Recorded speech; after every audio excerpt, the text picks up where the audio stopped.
Kita dulu bangkit, bangsa ini dari dijajah, terjajah menjadi bangsa sadar akan merdeka. Dapat kan? Nah, karena diupayakan. Ada Sumpah Pemuda. Belum ada bangsanya, pemudanya ini yang ngomong satu nusa, satu bangsa, satu bahasa. Baru merdeka. Jadi pemuda-pemudi jangan menjadi pemalas, penipu, korupsi, jangan. Anda harus yang baik-baik tonjolkan.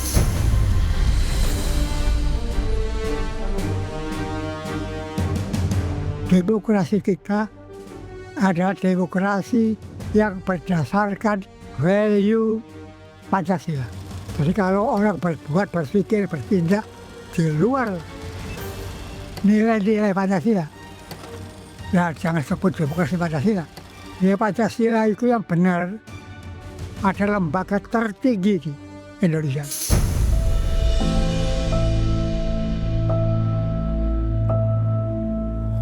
Hormat senjata! Innalillahi wa inna ilaihi rajiun. Telah berpulang ke hadirat Allah Subhanahu wa Ta'ala, ayah kami, kakek kami, buyut kami tercinta Bapak Tri Sutrisno.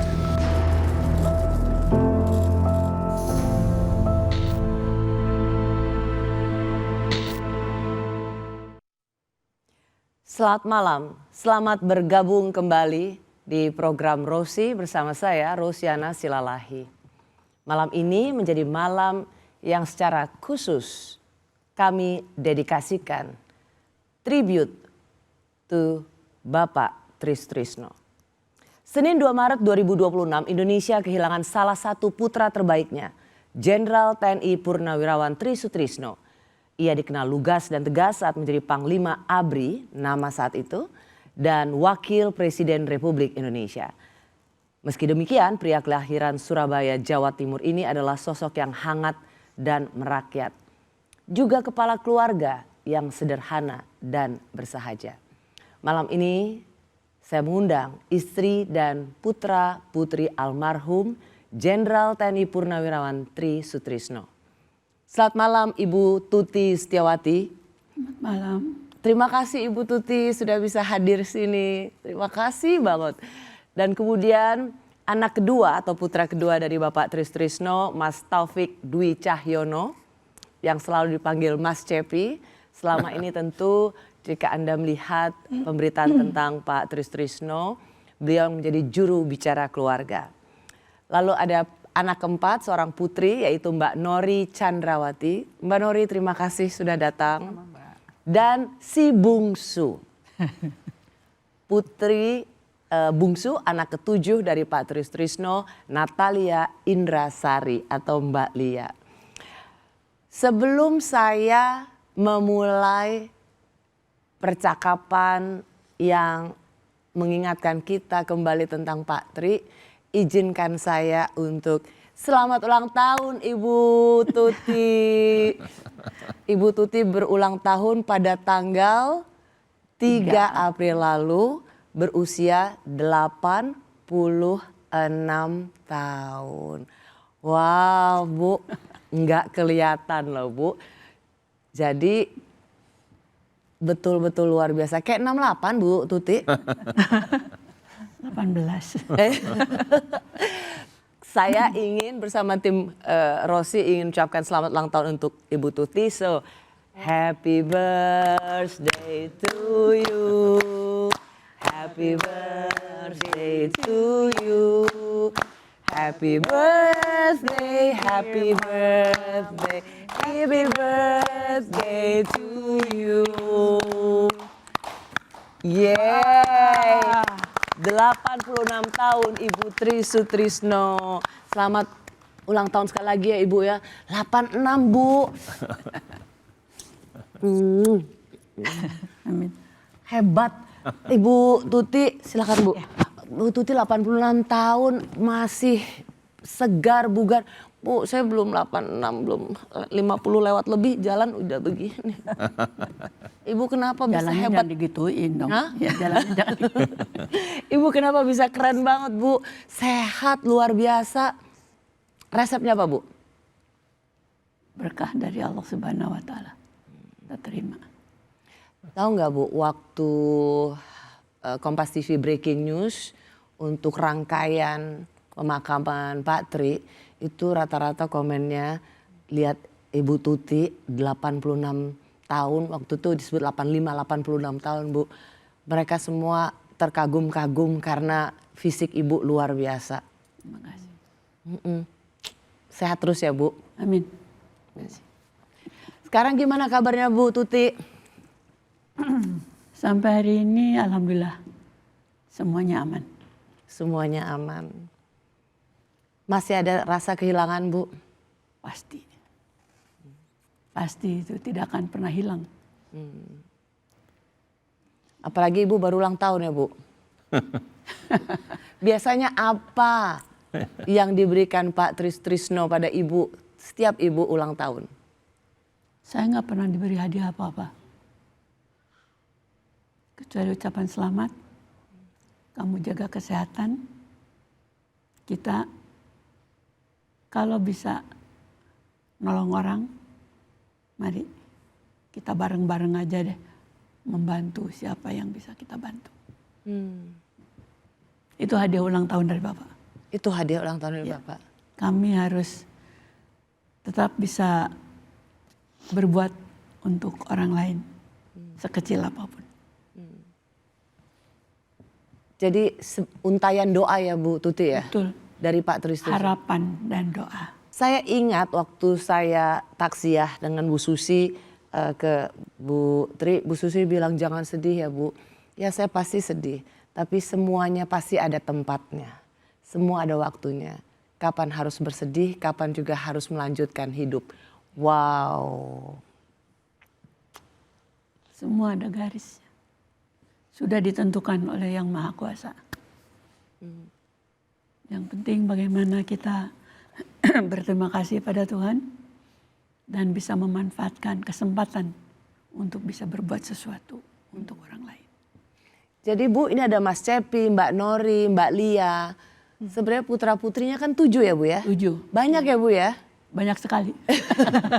Kalau Bapak bisa nyebut kami Sabta Marga, pas dengan TNI. Sabta Marga. Nomor 1 coba foto keluarganya mana biar yang bisa, saya berterima kasih apresiasi yang luar biasa. Bu Tuti baru dari Surabaya karena juga ada kedukaan pulang pergi dan tetap komit datang di program Rosi. Terima kasih Mas Cepi, Mbak Nori, Mbak Lia juga terima kasih.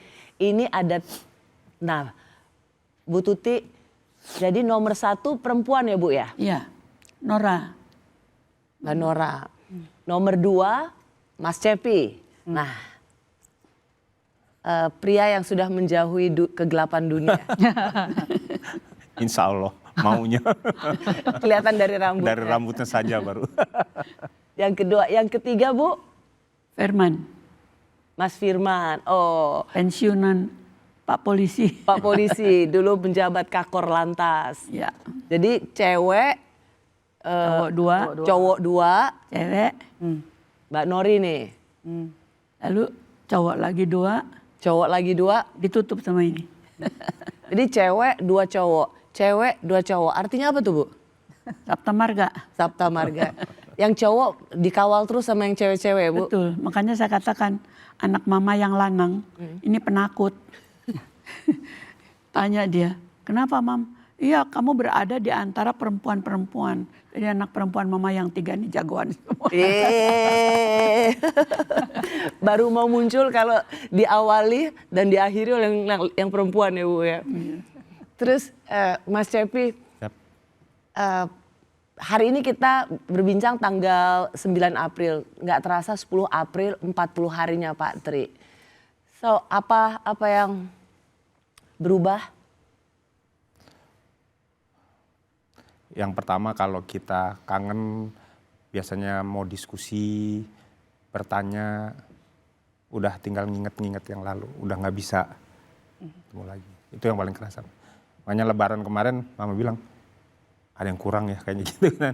Jadi yang paling terasa itu. Jadi pada saat kita ingin bertemu gitu ya. Jadi ya pesan saya sih sama adik-adik, sama saya sendiri juga terutama, juga mungkin kawan-kawan yang masih ada orang tua, masih ada ibu, ada apa. Jangan bosan-bosan untuk sering-sering ketemu gitu. Kerasanya tuh sekarang Pak, gitu. Ya. Jadi pada saat kita kangen mau ketemu, biasa kalau ada apa-apa kita diskusi gitu. Jadi karena bukan kita mengeluh atau berapa. Karena kita nanya kan, Pap ini gajian gini, Mah nih kan kadang-kadang ucapannya sederhana tapi kita tuh pulang dari situ tuh. Apa ucapan Tenang. Pak Tri yang terasa sebenarnya sederhana tapi maknanya luar biasa dalam? Nah, ini sebenarnya cerita apa yang memang sudah kami alami dari kecil lah Mbak ya. Jadi mungkin mau cerita, kalau orang cerita, oh anak Pak Tri udah jadi ini, jadi itu tuh hal yang lumrah yang sewajarnya kita berbuat sesuatu untuk bisa menjalankan apa yang kita cita-citakan dan mengikuti apa yang dinasihatkan orang tua kan Mbak.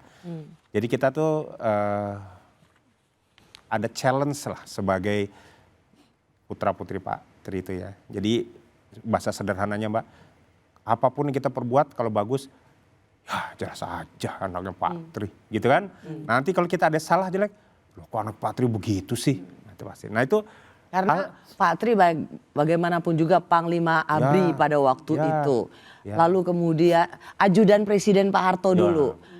Panglima Pangdam, Kepala Staf Angkatan Darat, ya kan. Semua jalur kemiliteran dilalui oleh Pak Tri. Kemudian puncaknya Wakil Presiden. Jadi kalau anaknya agak kurang, pasti langsung. Kok begitu sih? Tapi kalau agak lebih gitu. Jadi sebagai manusia kan itu membayangi. Gitu. Mungkin adik-adik pada punya cerita masing-masing. Itu membayangi tapi kita kan berjuang untuk supaya gimana ya menghadapinya gitu. Kita udah sekolah terbaik misalnya dapat ranking, tetap ada suaranya. Kita bisa masuk universitas yang bagus, ya jelas aja gitu kan ya. Nah tapi ada nasihat dari orang tua kami itu yang selalu mungkin berulang-ulang juga setiap kita ketemu ada yang gitu. Cuman kita ya bermanja-manja lah sama bapak ibu gitu ya. Jadi nasihatnya sama ya. Nah kalau kamu itu berjalan di jalan yang teman-teman yang lain berjalan di jalan yang lurus dan datar-datar saja, kamu harus berjalan di bebatuan kadang-kadang berlumpur, ya pakai ransel lagi malah katanya gitu kan. Kalau kamu bisa sama-sama finish di tempat yang sama, insya Allah kamu lebih kuat. Wow. Gitu. Kan jadi membuat kita ya, oh ya itu suatu package Mbak. Jadi orang bilang kita ada privilege, pasti privilege kita bukannya fasilitas yang Bapak berikan boleh itu. Bapak Mbak setiap menjabat di satu tempat, bilangnya begini anak buahnya, jangan pernah kasih anak-anak saya apapun selama saya di sini. Jadi sesuatu udah dipagerin dulu Mbak. Ya, Zaman itu ya? Iya. Zaman di mana sebenarnya anak pejabat berhak untuk dapat fasilitas apapun. Walaupun Bapak mengakui, itu kan hak kamu mau cari kerja mau apa. Tapi Bapak tempat lain aja cari. Gitu kan. Jadi pesan Bapak apa? Jangan pernah kasih anak-anak saya sesuatu selama saya menjabat di sini. Gitu. Jadi dibatasin gitu. Nah buat kita privilege-nya, kita sering ngobrol nih adik yang ngomong. Privilege kita tuh Mbak, banyak orang bilang, aduh alhamdulillah saya kemarin ketemu Pak Tri, saya dinasihatin, berguru, semua apa gini. Kita alhamdulillah tiap hari Mbak bisa ada akses. Itu privilege kita untuk ke Bapak, ke Ibu. Diskusi apa yang selama ini kita take it for granted gitu ya Mbak ya. Buat orang-orang, waduh Mas, Bapak meninggal ada meluk saya. Saya nggak tahu kalau saya mau nanya apa-apa kemana lagi. Ada yang meluk saya gitu Mbak. Jadi saya sampai, privilege kita tuh itu. Jadi kalau datang ke Bapak, privilege-nya adalah akses seorang ayah. sebagai seorang ayah. Iya, jadi maksudnya gini, kan ya dengan jabatan papa yang naik, orang kan nganggap bahwa papa sibuk, papa apa gitu. Tapi enggak, papa itu selalu present. Jadi akses ke waktunya papa, akses ke pikirannya papa, akses ke nasihatnya papa, akses kadang-kadang diomelinnya sama papa juga ya gitu. Akses ke bercandanya papa. Jadi papa is very accessible, itu privilege kita gitu. It's very apa ya? walaupun nggak hadir, Mbak tahu untuk kita lagi ngapain, gitu. sekolah apa, lagi udah Tahu sampai semua, mana tahu tuh gitu. artinya monitor gitu Mbak. Jadi privilege menjadi anak seorang Bapak Tri Sutrisno itu yang punya jabatan yang sungguh cemerlang di Orde Baru bukan karena jabatannya, tapi privilege-nya adalah hadir sebagai seorang ayah. Ya betul. Jadi nggak pernah saya merasa izin Mbak ya, saya anak wapres, saya anak apa. Sampai saya pernah ditegur sama embassy waktu di Belanda Mbak. Saya lulus, saya cuma ngundang teman-teman saya lulus. Embassy nanya, kok kami nggak dikabarin bagian Dikbud gitu ya. Kan saya perlu laporan juga. Kita mikir ngapain mesti laporan ya. Oh iya, kalau udah laporan seperti mahasiswa yang lain. Tapi maksud mereka kan Bapak wapres gitu loh. Nah itu kami nggak pernah mikir gitu Mbak. Jadi privilege kami selalu bersyukur dan bangga bahwa kami putra-putrinya Pak Tri Sutrisno. Bukan Putri Wapres. bukan wapres, Bukan pangap, Putri bukan apa. Pangap, bukan Bukan Mbak, Putri iya. Wakil Malah Presiden. kalau orang mungkin nyangka ya, kalau kita apapun kan kita diajarin untuk tidak cari apa ya pembenaran atau ridhonya dari manusia lah. Kan Papa selalu nasihatin gitu kan. Kalau umpamanya udah sampai parah nih, fitnah dan apa segala macam-macam, menghapuskan dosa kamu, ngangkat derajat kamu. Kalau kamu sabar, pahala itu atau tenang lagi gitu. Itu bukan sebagai wapres Mbak, itu bukan sebagai pangap, tapi itu sebagai seorang ayah. dan itu dari muda sampai sekarang kan nggak habis kan. Itu yang kita rasain ya. Ya bermanja-manja aja sebenarnya gitu. Bagaimana Papa jabatan naik-naik itu mungkin apa yang dirasa sama saudara-saudara sama itu nggak ada bedanya Mbak. Bu, luar biasa putra-putri. Tapi siapa yang paling bandel di antara yang bertujuh, Bu? Yang paling bandel. Ini, Rata. Rata bandelnya. ini Mbak.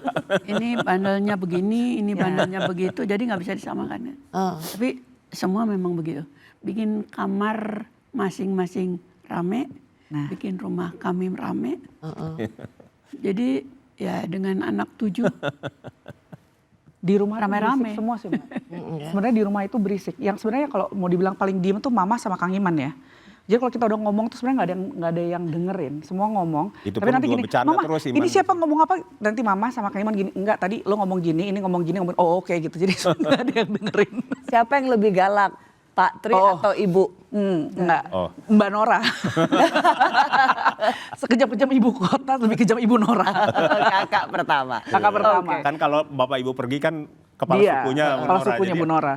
Adik-adiknya kalau apa itu dia yang ini tugasnya. Sekejam-kejam dari Karena ibu rasa. kota. Lebih kejam Ibu Nora. Oke.